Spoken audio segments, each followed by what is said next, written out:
많은 부모와 아이들의 관계가 자기 파괴적인 유형에서 벗어나지 못한다. 이런 방법으로 아이들을 대할 경우에는 장기적인 목적을 달성하지 못할 뿐더러 당장 큰 혼란을 초래할 때가 자주 있다. 자기 파괴적인 유형의 행동에는 여러 가지가 있다. 위협하고 매수하고 약속하고 빈정대고 거짓말이나 도둑질에 대해 설교투로 훈계하고 사나운 태도로 공손함을 가르치는 것들이다. 위협, 버릇없는 행동을 부추긴다. 위협은 아이에게 금지된 행동을 반복하게 하는 역할을 한다. 이 녀석 한 번만 더 그랬단 봐라 하고 위협할 경우 아이는 이 녀석이란 말보다는 한 번만 더 그랬단 봐라라는 말에 더 귀가 솔깃해진다. 경고는 아이들의 자율성에 대한 일종의 도전 행위이다. 만일 자존심이 있는 아이라면 경고를 받고 나면 다른 사람에게 자신이 졸장부가 아니라는 것을 입증하기 위해 다시 한번 해서는 안 될 행동을 하게 될 것이다. 매수, 조건을 붙여 보상을 제시하는 잘못된 방법. 대놓고 무엇을 하면 또는 하지 않으면 상을 주겠다고 아이에게 조건과 대가를 제시하는 방법도 아이를 망치는 유형에서 크게 벗어나지 않는다. 동생을 잘 봐주면 영화 구경 시켜줄게. 숙제 잘하면 해수욕장에 데리고 갈게. 이런 식으로 조건을 붙인 말은 당장 눈에 보이는 목적을 달성하는 데에는 더러 효과가 있을지 몰라도 지속적인 효과를 거둔다는 보장이 없다. 조건을 붙여 보상을 내거는 말의 이면에는 행동을 고칠 수 있는 아이의 능력을 의심하고 있다는 뜻이 함축되어 있다. 내가 시를 배운다면 이라는 말에는 아이가 시를 배울 수 있을지 확신할 수 없다는 뜻이 담겨 있다. 내가 오줌을 싸지 않는다면 이라는 말에는 아이가 오줌을 가릴 수 있으면서도 가리려고 하지 않는다는 뜻이 들어있다. 부모가 원하는 행동을 하도록 보상을 내거는 것은 도의적으로도 문제가 있다. 어떤 아이들은 의도적으로 못된 짓을 한다. 바른 행동을 했을 때 부모에게서 대가를 받으려는 목적이다. 그런 의도는 곧바로 거래와 부당한 이익 취득으로 이어지고 착한 행동에 대한 대가로 보상과 추가적인 반대급부를 요구하는 강도도 점점 더 강해진다. 그런 식으로 아이들에게 길든 부모는 시장에 가면 꼭 선물을 사들고 와야 한다. 이런 가정의 아이는 어머니가 어디 다녀오면 다녀오셨어요? 라는 인사 대신에 엄마 과자 사왔어요? 라는 말로 인사를 대신한다. 보상이란 사전 예고 없이 받을 때, 기대하지 않았는데 받게 될 때, 행동을 인정하고 그에 대한 칭찬의 대가로 받을 때 가장 유익하며 즐겁다. 약속, 비현실적인 기대가 아이에게 고통을 안겨주는 이유. 부모가 먼저 아이들에게 약속을 해서도 안 되고 아이들에게 밀려 약속을 강요당해서도 안 된다. 어쩌다가 약속에 대해 이러한 터부가 생긴 걸까? 아이들과의 관계에서는 믿음이 가장 중요하다. 부모가 자기가 한 말을 강조하기 위해 약속을 해야 한다면 이는 약속을 하지 않은 말은 믿을 만한 가치가 없다고 인정하는 것이나 다름없다. 약속은 아이들에게 비현실적인 기대를 품게 한다. 어떤 아버지가 아이와 동물원에 가기로 약속했다고 하자. 그러면 아이는 그날은 비가 내리지 말고 차도 고장나지 말고 병도 나지 않았으면 좋겠다고 생각한다. 그러나 예상치 못한 일이 생겨 약속을 지키지 못할 때도 있다.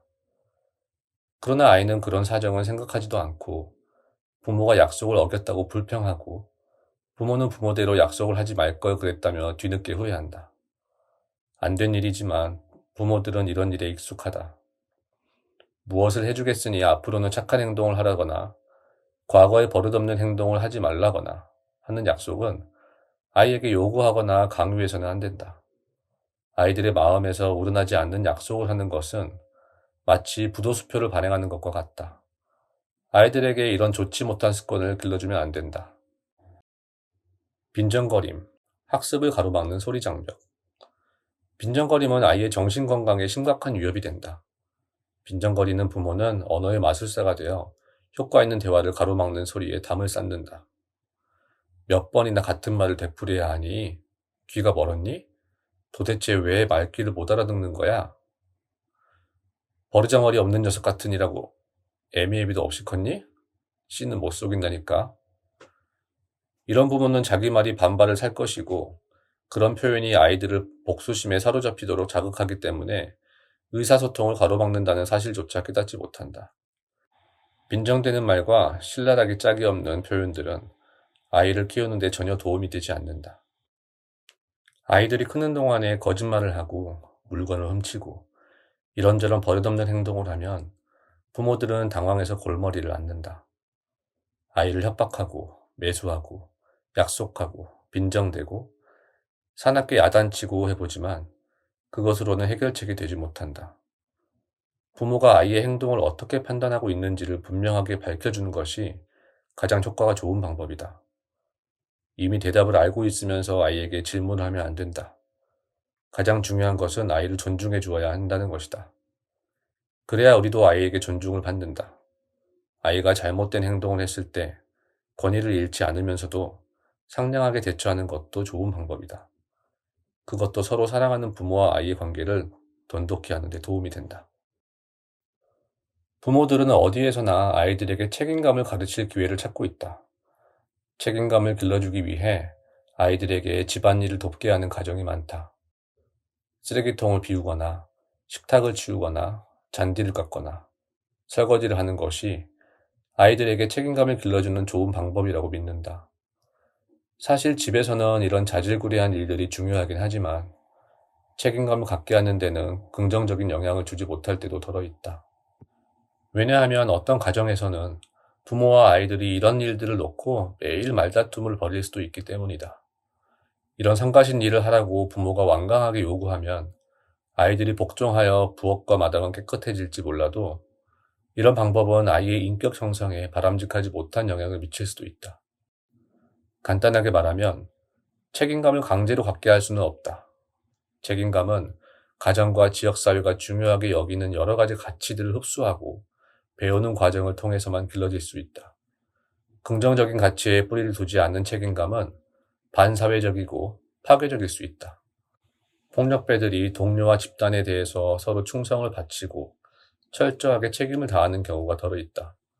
테러리스트들은 목숨을 걸고 진지하게 의무를 다한다. 죽음을 각오하면서까지 명령을 이행한다. 우리는 책임이라는 문제를 큰 틀에 놓고 생각하지 않는다. 그보다 훨씬 더 구체적인 문제들을 가지고 책임감이 있다느니 부족하다느니 하고 말한다. 방을 어지르는 일, 지각한 일, 숙제를 엉망으로 한 일, 마지못해 피아노 연습을 한 일, 토라져서 말을 듣지 않은 일, 버릇없이 행동한 일을 놓고 책임감을 이야기한다. 그런데 예의 바르고 방을 청소하고 손발을 깨끗하게 씻고 숙제를 빼놓지 않고 잘하는 아이들도 무책임한 결정을 내릴 수 있다. 늘 남이 시키는 대로 하기만 한 탓에 스스로 판단을 내리고 선택을 하고 내면적인 규범을 형성할 기회를 갖지 못하는 아이들이 특히 그렇다. 다른 한편으로 스스로 결정을 내릴 기회를 가진 아이들은 심리적으로 독립된 어른으로 성장하게 되어 성인으로서 자신이 만족할 수 있는 일과 인생의 동반자를 선택할 수 있다. 아이들은 마음으로 얼마나 승복하느냐에 따라 우리가 가르치고 싶어 하는 것들을 받아들이는 정도가 결정적으로 달라진다. 가치라는 것은 그저 가르친다고 되는 것이 아니다. 가치는 사랑하고 존경하는 사람과 자신을 동일시하면서 경쟁하는 가운데 몸에 배고 또 몸의 일부가 된다. 따라서 어린이의 책임감이라는 문제는 부모에게서 시작된다. 책임감은 날 때부터 가지고 태어나는 것이 아니다. 또 미리 정해진 나이에 자동으로 얻어지는 것도 아니다. 피아노 실력처럼 오랜 시간에 걸쳐 서서히 형성되는 것이다. 그러기 위해서는 아이들은 매일 자기 나이와 이해력에 해당하는 문제들에 대해서 판단하고 선택하는 연습을 해야 한다. 2살짜리 아이에게는 우유를 한 잔 마실 것인지 반 잔만 마실 것인지 물어볼 수 있다. 4살 난 아이에게는 사과 반 개와 한 개를 놓고 선택하게 해도 된다. 또 6살 난 아이는 계란을 반숙으로 먹을 것인지 완전히 삶아서 먹을 것인지 스스로 결정하게 할 수 있다. 아이가 선택해야 하는 상황을 제시할 때는 신중해야 한다. 상황을 제시하는 것은 부모이지만 선택을 하는 것은 아이들이기 때문이다. 어린아이에게 아침에 무슨 반찬 해줄까 하고 질문하는 것은 바람직하지 않다. 차라리 계란을 찜으로 해줄까 반숙으로 해줄까? 빵 구워줄까 그냥 줄까? 시리얼을 뜨겁게 먹을래 차갑게 먹을래? 라고 물어보는 것이 좋다. 이렇게 하면 아이는 자기 문제에 대해서도 자신에게도 어느 정도 책임감이 있다는 것을 알게 된다. 명령을 받기만 하는 존재가 아니라 생활에 관한 결정에 참여하는 존재가 되는 것이다. 부모의 태도에서 아이는 분명한 뜻을, 곧 선택할 기회는 많이 줄 테니 선택은 내가 책임지고 하라는 뜻을 읽어낼 것이다. 부모가 음식에 대해서 주장을 강하게 내세우지 않는 것이 아이들에게는 더 좋다. 질 좋고 맛 좋은 음식을 차려주고 식욕에 따라 많이 먹든 적게 먹든 아이에게 맡겨두라는 것이다. 분명히 말하지만 음식을 먹는 문제는 아이의 책임에 해당한다. 부모는 아이가 학교에 입학하면 숙제는 엄격히 말해서 아이와 교사의 책임이라는 태도를 보여주어야 한다. 숙제에 대해 잔소리하지 말아야 한다.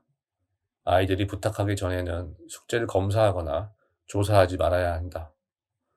부모가 숙제에 대해 책임을 떠맡으면 아이들은 기꺼이 맡긴다. 그러면 다시는 이 짐을 벗어 던질 수가 없다. 숙제가 아이들 손에서 부모를 비난하고 협박하고 이용하는 무기가 될 수도 있다. 부모는 숙제의 세세한 내용에 대해 관심을 줄이는 대신 아이에게 숙제는 네 책임이야 라고 명확하게 말해두어야 한다. 연필을 질근질근 씹거나 머리를 극적거리거나 의자를 앞뒤로 흔들거나 음악을 들으면 공부가 더 잘 되는 아이들이 있다. 부모가 거기에 대해서 이야기하거나 제지하면 아이들은 욕구 불만을 느끼고 공부도 방해된다. 요구를 할 경우에는 그런 자세를 인정하면서 안전에 문제가 없도록 하라고 이야기하면 아이들의 저항은 줄어든다. 기다렸다가 나중에 해도 되는 질문을 하거나 심부름을 시켜서 아이의 숙제를 방해해서는 안 된다. 부모가 숙제를 가르쳐주고 도와주기보다는 뒤에 서서 위로해주고 격려해주는 것이 좋다. 용돈을 착한 행동에 대한 보상이나 집안일을 도와준 대가로 사용해서는 안 된다. 용돈은 별개의 목적을 가진 교육적 장치이다. 돈을 쓰면서 어떤 선택을 해보고 그에 대해서 책임을 지는 경험을 해보게 하는 것이 용돈을 주는 목적이다. 용돈을 성취와 순종을 요구하는 압력 수단으로 사용해서는 안 된다. 기분이 나쁘다고 용돈을 깎고 기분이 좋다고 더 많이 주어서도 안 된다. 그런 식으로 용돈을 주면 아이들도 불편해진다. 용돈을 줄 때에는 반드시 지켜야 할 조건이 하나 있다. 필요한 지출을 다 한 뒤 용돈이 조금이라도 남으면 저축을 하든 마음대로 쓰든 아이에게 맡겨야 한다는 것이다. 우리는 정신적으로 문제가 있는 부모들만 아이에게 해를 끼친다고 생각한다. 불행하게도 아이를 사랑하고 신의를 가진 부모들도 아이를 비난하고 창피 주고 꾸짖고 조롱하고 위협하고 매수하고 낙인 찍고 처벌하고 설교하고 훈계한다. 왜 그럴까? 그것은 바로 부모들 대부분이 말이 가진 파괴적인 힘을 인식하지 못하기 때문이다. 상대를 배려하는 마음이 부족해서가 아니라 이해가 부족하기 때문이다. 곧 지식이 부족하기 때문에 발생하는 경우가 많다. 아이들과 의사소통을 하는 방법을 개선하려면 어떻게 해야 할까? 아이들에게 대응하는 방법을 점검하는 것에서 출발해야 한다. 깜빡 잊고 우산을 놓고 간 손님에게 우리는 뭐라고 하는가? 그 사람에게 달려가 이렇게 말하는가? 어떻게 된 거죠? 우리 집에 올 때마다 늘 뭘 잊고서 놓고 가니까 하는 말이에요. 이거 아니면 저거 늘 두고 가잖아요. 당신 여동생은 그렇지 않던데. 우리 집에 올 때마다 보면 그녀는 행동이 참 반듯해요. 당신 나이 44이에요. 이런 버릇은 고칠 때도 되지 않았나요? 난 당신이 놓고 간 물건이나 돌려주러 다니는 노예가 아니에요. 머리를 어디 두고 다니나 봐요. 아니면 그냥 어깨에 달고 다니던지. 그렇지 않고서야 어떻게 이럴 수가 있죠? 우리는 손님에게 이런 식으로 말하지 않는다. 여기 당신 우산 있어요. 하고 간단히 말한다. 당신 주의가 산만하군요. 라고 덧붙이지도 않는다. 부모들은 손님 대하듯 아이를 대하는 방법을 익혀야 한다. 사랑만으로는 충분치 않다. 통찰력만으로는 부족하다. 훌륭한 부모가 되려면 기술이 필요하다.